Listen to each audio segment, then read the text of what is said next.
आज हम पढ़ेंगे pollen allergy.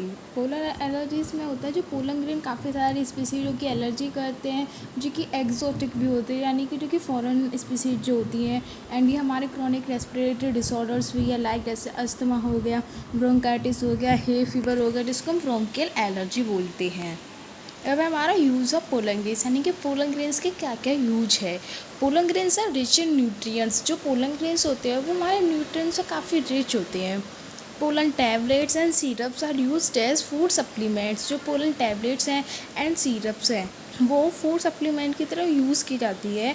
It increases the performance of athlete and race horses. ये इंक्रीज़ करती है एथलीट के एंड रेस हॉर्सेस की परफॉर्मेंसेस को। Pollen grains can be store for years in liquid nitrogen -190 degree Celsius.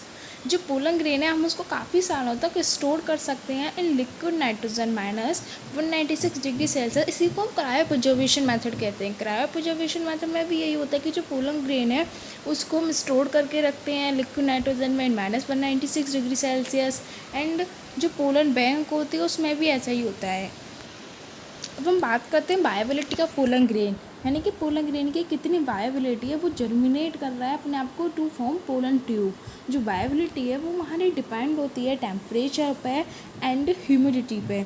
कुछ सीरियल्स होते हैं जैसे कि राइस हो गया, वीट हो गया, पल्स हो गई, इन सब की जो पोलन ग्रेन की जो वायबिलिटी होती है वो विदिन 30 मिनट्स होती है।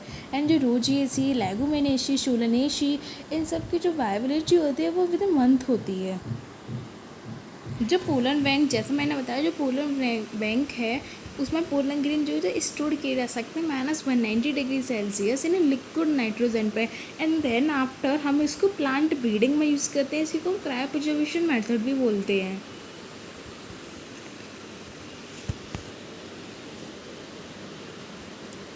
अब हम बात करते हैं फीमेल रिप्रोडक्टिव स्ट्रक्चर, यानी कि गायनोशियम फीमेल रिप्रोडक्टिव स्ट्रक्चर, जिसमें हमारे स्टिग्मा होती है, स्टाइल होती है, ओवरी होती है। Gynoecium represent the female reproductive structure. जो गायनोशियम है वो हमारी फीमेल रिप्रोडक्टिव स्ट्रक्चर को रिप्रेजेंट करता है फ्लावर के। इट में consist of a single pistol. अगर इसमें सिंगल पिस्टल होती है तो उसको हम मोनोकार्पेलरी बोलते हैं, और मोर देन वन पिस्टल होती है तो उसको मल्टीकार्पेलरी बोलते हैं। एंड जब इसमें एक से ज़्यादा पिस्टल फ्यूज होती है तो एक साथ उसको सिनकार्पस बोलते हैं, और फ्री होती है तो उसको एपोकार्पस बोलते हैं। देखिए, ये हमारे female reproductive structure, stigma, style and ovary. जो ओवरी है ये हमारा बल्जिट पार्ट होता है पिस्टल का।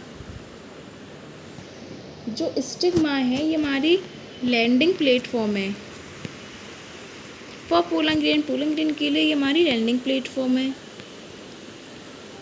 जो स्टाइल है ये हमारी इलोंगेटेड सिलेंडर पार्ट है, या फिर हम ये भी बोल सकते हैं कि यहाँ पर ट्यूब शेप है जो कि कनेक्शन है स्टिग्मा एंड ओव्यूल के बीच में, जो कि पोलन को कैच करने के लिए हेल्प करता है। देखिए, अभी जैसा मैंने बताया ईच की पिस्टल जो होती है उसके 3 पार्ट होते हैं, स्टिग्मा, स्टाइल एंड ओवरी। जो स्टिग्मा है वो सर्व करती है landing platform for pollen grain, और स्टाइल है ये सिलेंडर पार्ट है बीनीथ द स्टिग्मा, या फिर हम ये भी बोल सकते हैं कि यहाँ पर ट्यूब शेप कनेक्शन है बिटवीन स्टिग्मा एंड ओव्यूल, जो कि पोलन को कैच करने में हेल्प करता है। ओवरी जो कि वेसल बल्जिट पार्ट है पिस्टल का। अब हम बात करते हैं नंबर ऑफ़ कार्पल की। अगर सिंगल कार्पल होगा तो उसको बोलते हैं मोनोकार्पलरी। अगर ज़्यादा कार्पल होंगे तो 2 कार्पल होंगे तो उसको बोलेंगे बाई कार्पलरी, ज़्यादा होंगे तो उसको बोलेंगे मल्टी कार्पलरी। मल्टी कार्पलरी के जैसे हमारा हो जाएगा पपावेर, अगर वो फ्यूज में है तो, और फ्री में है तो वो हमारा हो जाएगा माइचेलिया। जैसे फ्यूज में हमारा शिनकार्पस है तो उसको हम बोलेंगे पपावेट, एंड फ्री में एपोकार्पस हो जाएगा हमारा माइचेलिया।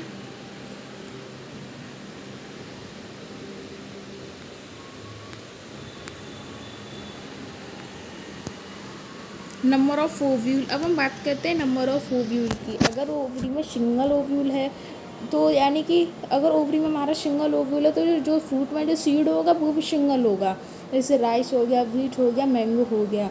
और अगर ओवरी में ज़्यादा ओव्यूल है तो उसका मतलब कि ज़्यादा सीड होंगे फ्रूट में, जैसे पापावर हो गया, वाटरमेलन हो गया, ऑर्चिड हो गया।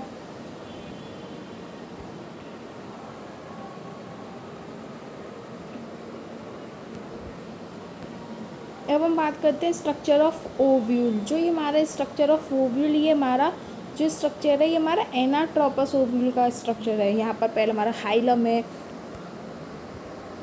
ये हाइलम है, ये फ्यूनिकल, माइक्रोपाइल, मैक्रोपाइलर पोल। ये यहाँ पर हमारी ये दो हार्ड लेयर होती है, एक इंटेगुमेंट्स होते हैं, ये आउटर इंटेगुमेंट है, ये इनर इंटेगुमेंट है, ये न्यूशिलस है, ये एम्ब्रियो शेक है, एंड ये चलाजल पोल है। अब हम बात करते हैं funicle. Stalk connect ovule to placenta. जो यहाँ पर स्टॉक जो कनेक्ट है हमारी ओव्यूल टू प्लेसेंटा, ये ओव्यूल टू प्लेसेंटा जो यहाँ पर हमारी स्टॉक कनेक्टेड है। हाइलम ये point of attachment of funicle और ओव्यूल। न्यूशिलस की बात करते हैं, ये टिश्यू एनक्लोज्ड बाय इंटेगुमेंट। अभी बताया था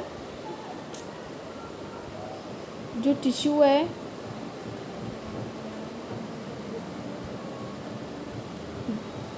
न्यूशिलस होता है, जो टिश्यू हमारे इंटेगुमेंट से एनक्लोज्ड होते हैं। इंटेगुमेंट दो होते हैं हमारे, एक आउटर इंटेगुमेंट और एक inner integument. One of the cell of the nucleus, जो न्यूशिलस का एक सेल है वो एक्ट करेगा मेगास पर मदर सेल एमएमसी, जो कि डायप्लॉइड होता है। एंड ये हमारा माइक्रोपाइल। माइक्रोपाइल क्या होता है, देखिए जो ये हमारे माइक्रोपाइल है, ये वाला माइक्रोपाइल होता है a pore for entry of pollen tube and to imbibe water. ये पोलन ट्यूब की एंट्री कराने के लिए होता है, ये जो ये पोर होता है, एंड एम्बाइब वाटर, एंड इसके अपोजिट में जस्ट चलाजल पोल होता है। यहाँ पर चलाजल पोल, माइक्रोपाइल पोल।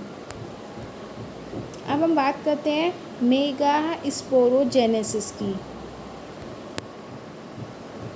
मेगा स्पोरोजेनेसिस, अगर हम सिंपली बात करें मेगा स्पोरोजेनेसिस का मतलब क्या है। मेगा स्पोरोजेनेसिस का मतलब है कि the process of formation of megaspore from the megaspore mother cell, यानी कि मेगा स्पोर का फॉर्मेशन हो रहा है मेगा स्पोर मदर सेल यानी MMC is called mega sporogenesis.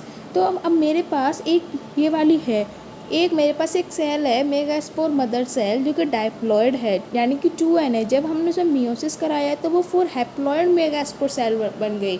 वो हमारे 4 मेगास्पोर हैप्लॉइड सेल बन गए। अब उसमें से जो 4 बने थे उसमें से 3 सेल जो थे वो डिजेनरेटेड हो गए थे, एंड जो एक सेल था इसको, जो 3 सेल थे वो हमारे डिजेनरेट हो गए थे।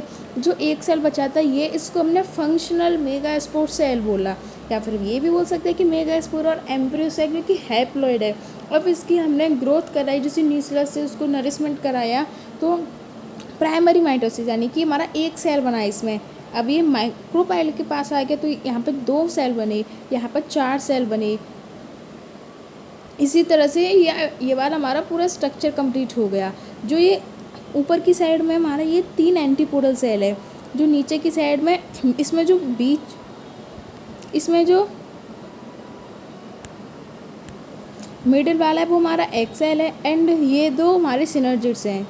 सिनर्जिड जिसमें हमारे फ्री फॉर्म एपरेटस है, जिसमें हमारे केमिकल फील्ड हुआ है ये, एंड यहाँ पर हमारा ये वाले 2 पोलर न्यूक्लियाई हैं। अब इसके बाद हमने न्यूक्लियर फिजन कराया है, फिर इनको हमने एक प्रॉपर अरेंजमेंट में कर दिया। अब ये हमारा एम्ब्रियो शेक बन गया, मैच्योर एम्ब्रियो शेक। अब हम बात करते हैं मोनोस्पोरिक, यानी कि out of 4 megaspore only 1 develop further. जैसा कि अभी मैंने यहाँ पर बताया कि यहाँ पर 4 मेगास्पोर बने थे, इसमें से 3 जो थे ये वाले डिजेनरेटेड हो जाएंगे, एक ही होगा फंक्शनल मेगास्पोर जो कि आगे अपने प्रोसेस करेगा। इसी मेथड को हम मोनोस्पोरिक डेवलपमेंट, इसी डेवलपमेंट को मोनोस्पोरिक डेवलपमेंट होते हैं कि out of 4 megaspore only 1 megaspore can develop further. 4 में से केवल एक ही मेगास्पोर आगे फर्दर होगा डेवलपमेंट। यहाँ पे 3 तो हमारे सारे डिजेनरेट हो गए। अब जो एक फंक्शनल मेगास्पोर बचा था उसी ने तो ये सारी प्रोसेस करी है यहाँ पर। अब यहाँ पर हमारा मैच्योर एम्ब्रियो सेक बन गया। अब हम इसको पढ़ते हैं। ये हमारा chalazal end antipodal central cell polar cell egg synergids filiform apparatus and micropylar end. अब हमारा एम्ब्रियोसेक फीमेल गैमेट, जो एम्ब्रियोसेक होता है वही हमारा फीमेल गैमेटोफाइट है। इसमें 7 सेल 8 न्यूक्लियाई है, इसमें 6 साइटोकाइनेसिस है। एंड ये हमारा एग एपरेटस, जो एग एपरेटस है ये हमारा 3 सेल्स का ग्रुप है जो कि माइक्रोपाइलर एंड पर सिचुएटेड है। अभी मैंने बताया मेगास्पोरोजेनेसिस क्या होती है, ये बताया मैंने। The process of formation of megaspore from megaspore mother cell is called megasporogenesis, यानी कि मेगास्पोर का हमें फॉर्मेशन करना है from megaspore mother cell, megaspore की मदर सेल से। ये हमारी मेगास्पोरोजेनेसिस हो गया। एंड ऐसे ही हमने माइक्रोस्पोरोजेनेसिस भी तो पढ़ा था, the process of formation of microspore from microspore mother cell. हमें वहाँ पर माइक्रोस्पोरोजेनेसिस करनी थी तो हमने वहाँ पर माइक्रोस्पोरो किया। अब यहाँ पर हमें मेगास्पोरोजेनेसिस करनी तो हमने यहाँ पर मेगास्पोरोजेनेसिस से किया। इन सिंपल वे अभी हमने इतना सब कुछ पढ़ा। अगर हम इन शॉर्ट में, अगर हम ईजी वे में पढ़ें तो जो यहाँ पर फीमेल गैमेटोफाइट है, मेगास्पोर मदर सेल जिसने मियोसिस करी है, मेगास्पोर मदर सेल जिसने मियोसिस करी है जो कि डायप्लॉइड है। अब उस मियोसिस करके उसने 4 मेगास्पोर सेल बना दी जो कि हैप्लॉइड बन गए। उसके बाद 3 हमारे डिजनरेटेड हो गए, फंक्शनल मेगास्पोर है। उसके बाद उसने 8 न्यूक्लिएटेड एम्ब्रियोसेक फॉर्म किया, फिर 3 cell at chalazal end called antipodal.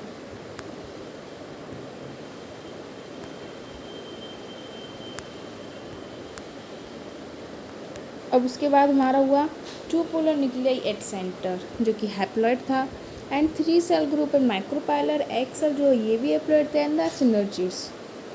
अब हम बात करते हैं पॉलिनेशन की। पॉलिनेशन क्या होता है? Transfer of pollen grain from anther mature the stigma of a pistil is called pollination. In simple बोले पॉलिनेशन क्या होता है? The transfer of pollen grain from anther to the stigma of a pistil is called pollination, यानी कि pollen का transfer होना anther से to the pistil of stigma of a pistil, pistil के स्टिग्मा पे आके, उसी को कहते हैं पॉलिनेशन।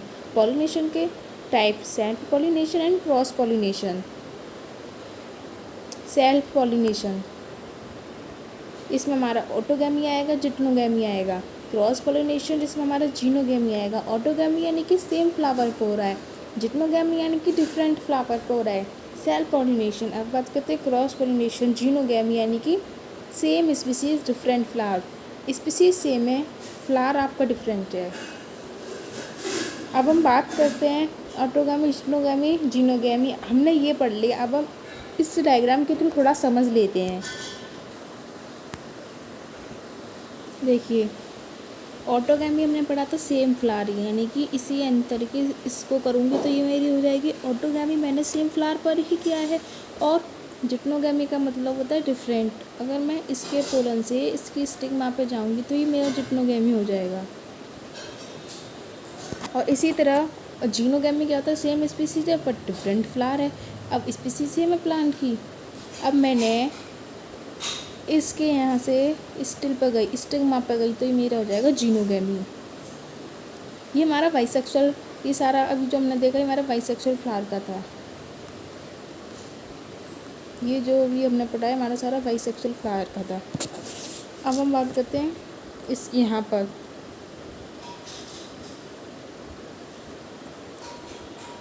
ये वाला हमारा यूनिसेक्सुअल का फ्लावर है।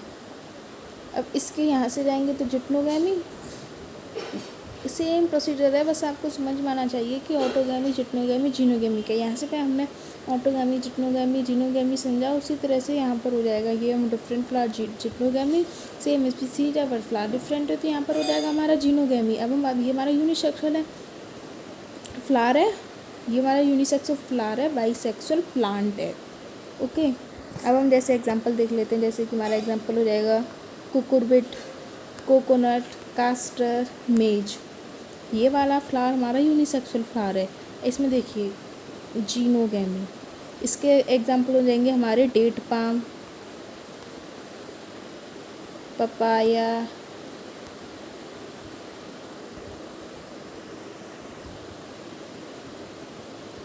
अब हमने बात कर ली ऑटोगैमी क्या होती है, जिक्नोगैमी क्या होती है, जीनोगैमी क्या होती है। अब हम थोड़ी बात कर लेते हैं कंडीशन फॉर ऑटोगैमी। जो ऑटोगैमी है उसके लिए कंडीशन क्या क्या होनी चाहिए कि फ्लावर जो बाइसेक्शुअल होना चाहिए, ओपन एंड क्लोज फ्लावर होना चाहिए, सिंक्रोनाइजेशन यानी कि एंथर मैच्योरिटी, स्टिग्मा रिसेप्टिविटी, जब एंथर मैच्योर हो स्टिग्मा की रिसेप्टिविटी भी उसी टाइम हो। ऐसा नहीं है कि एंथर पहले मैच्योर हो गया, स्टिग्मा की रिसेप्टिविटी बाद में आ रही है, या फिर स्टिग्मा रिसेप्टिविटी पहले होगी एंथर की बाद में आ रही है। दोनों एक ही टाइम पर होना चाहिए एक साथ, उसको बोलते हैं synchronisation. Open and close flower यानी कि क्लिस्टोगैमस एंड चेस्मोगैमस फ्लावर।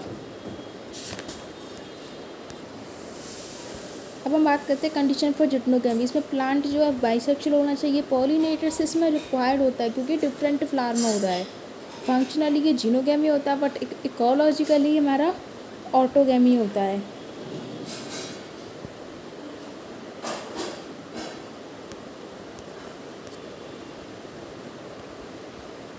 अब हम बात करते हैं कंडीशन फॉर जीनोगैमी, जिसमें पॉलिनेटर रिक्वायर्ड होता है, मैक्सिमम वेरिएशन होता है, प्लांट डिफरेंट होता है बट जो उसकी स्पीसीज है वो हमारी सेम ही होती है। अभी हमने बात करी cleistogamous and chasmogamous flower. Cleistogamous flower वो होते हैं जो कि केवल क्लोज फ्लावर जो होते हैं, और एंड जिनमें केवल ऑटोगैमी होती है, बाइसेक्सुअल होते हैं, पॉलिनेटर्स रिक्वायर्ड नहीं होते, सीड सेटर्स पॉलिनेटर्स रिक्वायर्ड नहीं होते। जब क्लिस्टोगैमस फ्लावर जो क्लोज फ्लावर है, जब उसी के अंदर सेल्फ पॉलिनेशन हो रहा है तो हमें इसमें पॉलिनेटर्स की कोई रिक्वायरमेंट नहीं है। चेस्मोगैमस फ्लावर वो होते हैं जो ओपन फ्लावर होते हैं, पॉलिनेटर रिक्वायर्ड है, ऑटोगैमी, जिक्नोगैमी, जीनोगैमी। चेस्मोगैमस फ्लावर मतलब जो कि ओपन फ्लावर है। अब जब ओपन फ्लावर है तो उसमें क्रॉस पॉलिनेशन हो रहा होगा, तो उसमें पॉलिनेटर हमें रिक्वायर पड़ेगा। विदाउट पॉलिनेटर ये इसका पॉलिनेशन नहीं होगा। अब एग्जाम्पल की बात कर लेते हैं हम। वायोला कॉमेलिना एंड ऑक्जेलिस, ये वाली एग्जांपल जो है वायोला कॉमेलिना ऑक्जेलिस, जिसमें जो वायोला है हम इसको कॉमन पेंसी भी बोलते हैं। ये दोनों क्लिस्टोगैमस एंड चेस्मोगैमस के लिए है। क्लिस्टोगैमस में भी यही वाला एग्जांपल आएगा, चेस्मोगैमस में भी हमारा यही वाला एग्जांपल आएगा। एंड अगर हम याद करने का तरीका देखें कि हमें मतलब याद कैसे होगा, जिस तरह से मैंने याद किया, तो उसको हम याद कर सकते हैं vox.com, यानी कि वी से वायोला ऑक्जेलिस.com, यानी कि कॉमेलिना। ये वो साइट है जो कि गूगल पर करोगे आप, कभी खुलती भी है कभी नहीं खुलती। अब हम बात करते हैं पॉलिनेटिंग एजेंट्स की, जो कि दो तरह से होते हैं, एबायोटिक, बायोटिक। एबायोटिक जिसमें विंड आती है, वाटर आती है। अगर हम विंड के थ्रू करा रहे हैं तो एनिमोफिली, वाटर के थ्रू करा रहे हैं तो हमारा हाइड्रोफिली। बायोटिक जिसमें एनिमल से भी होता है, इंसेक्ट, सांड्स, वेट्स, बर्ड्स, काफ़ी तरह से होता है, स्नेल से भी होता है। अगर हम एनिमल से पॉलिनेशन कराएंगे उसको जूफिली कहते हैं, इंसेक्ट से कराएंगे उसको एंटोमोफिली कहते हैं, आंट से कराएंगे तो उसको मर्मिकोफिली भी कहते हैं, वेट्स से कराएंगे तो क्लैरप्टेरोफिली, बर्ड से कराएंगे तो ऑर्निथोफिली। काफ़ी सारे होते हैं ये।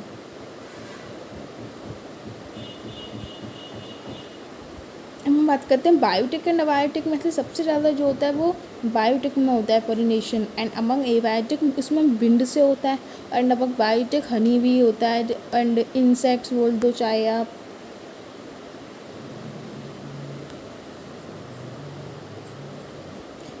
अब हम नेक्स्ट टॉपिक विंड पॉलिनेशन से पढ़ेंगे।